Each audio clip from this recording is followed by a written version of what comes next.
안녕하세요. 오늘의 사연은 한 남성분이 보내주신 사연입니다. 똑같은 일로 결혼을 앞두고 헤어지셨다는 사연이던데 무슨 이야기가 있었는지 지금부터 읽어보도록 할게요. 안녕하세요. 곧 결혼을 할 예정, 할 뻔했던 30대 중반의 남자입니다. 이 글로 저의 모든 이야기를 다 담을 순 없겠지만 최대한 자세히 써보도록 할게요. 우선 저는 전 여자친구와 무려 6년을 만났습니다. 그때도 적은 나이는 아니었기에 결혼 상대자로 생각하고 친한 친구에게 소개팅을 받아 만나게 되었고, 좋아하는 음악, 좋아하는 음식, 휴식 스타일까지 안 맞는 것을 찾는 게 더 어려울 정도로 잘 맞는 한 쌍이었어요. 때문에 저희 또한 서로가 서로에게 천생연분이라는 사실을 뜨겁게 느끼며 불같은 사랑을 했습니다. 그 당시 저보다 사회 경험이 앞섰던 여자친구는 능력도 있고 데이트 비용을 함께 부담해 주어 참 고마웠던 기억이 있네요. 시간이 지나면 저도 슬슬 자리를 잡아가면서 여유가 생기니 여자친구와 결혼을 생각했어요.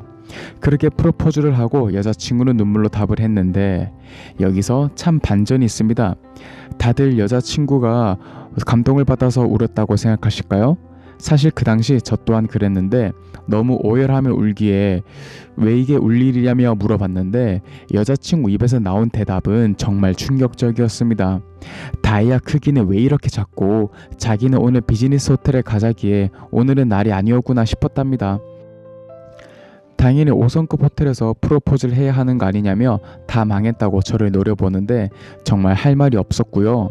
자기가 초라한 여자가 된 것 같다고 펑펑 울더니 헤어지자 하고 잠수. 그렇게 프로포즈를 한 후에 헤어지고만 이 어이없는 상황을 겪고 저는 어안이 벙벙한 채로 살고 있었어요. 그래, 뭐 일이나 하자, 승진이나 하자 하는 마음으로 밤낮 가릴 것 없이 제 일에 매달렸고 회사에서도 제 노력을 높이 사주셔서 빠르게 승진도 했습니다. 근데 헤어진 후 1년쯤 되었을 때 갑자기 전 여친에게 연락이 왔어요. 너무 오랜만이라 반가운 반, 호기심 반으로 만나러 나갔다가 저희는 다시 사귀게 되었고요.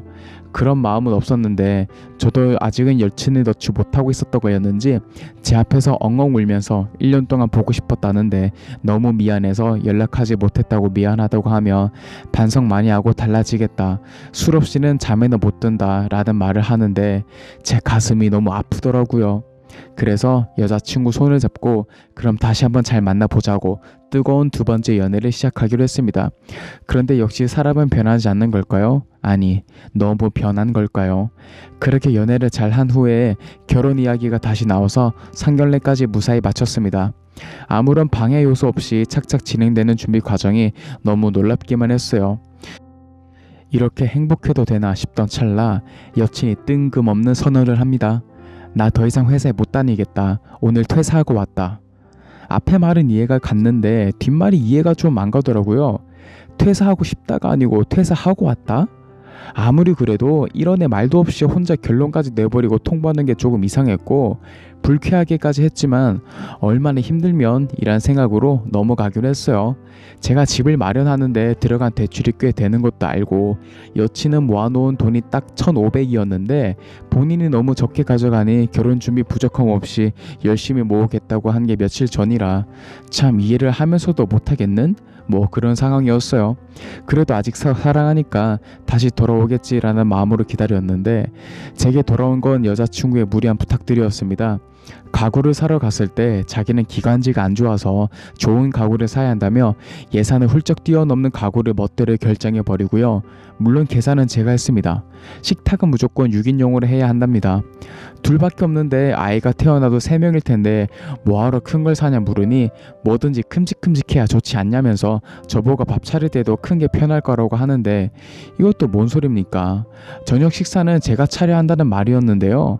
그게 뭐 어렵다고 뭐 차릴 수야 있지만 제가 회사에서 돌아오면 딱 7시 30분이 넘는데 그때부터 밥을 차려면 8시는 넘어서야 겨우 먹을 거다. 그때까지 일을 안 한다면 네가 차려주는 게 더 좋지 않냐고 하니 자기는 밥 차릴 줄 모른다고 합니다.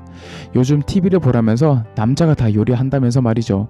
남자면 여자보다 체력도 좋은데 사랑하는 여자를 위해 그 정도도 못해주냐며 저를 나무랍니다. 와, 순간 몇 년 전 그 첫 번째 프로포즈 때 엉엉 울며 소리를 지르던 그날의 악몽이 스쳐 지나갑니다. 순간 아찔해진 저는 이건 좀 아니다 싶어서 그날 밤 집에 가기 전에 진지하게 이야기를 했어요. 네가 그만둔 지 벌써 반년이 지났는데 처음과 말이 다르지 않냐. 일을 하지 않는다 해도 너만의 계획이 있을 건데 결혼하고 혼자 집에서 뭘 하며 시간 보낼 거냐 물어보니 눈을 동그랗게 뜨고 오빠 꼰대야? 하면서 웃는데 저는 정말 울고 싶더라고요. 나는 네가 변하지 않으면 이 결혼 못할 것 같다. 결혼은 둘이 함께 하는 건데 너무 나한테만 바라는 게 많은 것 같다고 하니 더럽고 치사하다면서 저보고 능력도 없답니다. 여자 하나 먹여 살릴 능력도 없으면서 뭔 결혼이냐고 나도 할 맘 싹 사라졌다면서 씩씩대네요. 그렇게 저희는 다시 헤어졌습니다. 근데 정말 며칠 전 연락이 왔네요. 집 살 때 보탰던 1,500만 원 입금해 달라고. 네, 바로 보내줬고 저는 지금 그 텅 빈 신혼집에 누워있네요. 정말 더 싫은 건 이렇게 두 번 헤어지고도 또 가슴 아파 눈물이 나는 제 자신입니다. 저 그래도 잘 헤어진 게 맞겠죠? 네, 오늘의 사연은 여기까지였습니다. 결혼은 정말 혼자 하는 게 아니라는 걸 다시 한번 느끼게 되네요. 좋아요와 알람, 구독 설정 모두 부탁드리고 다음 사연으로 만나요.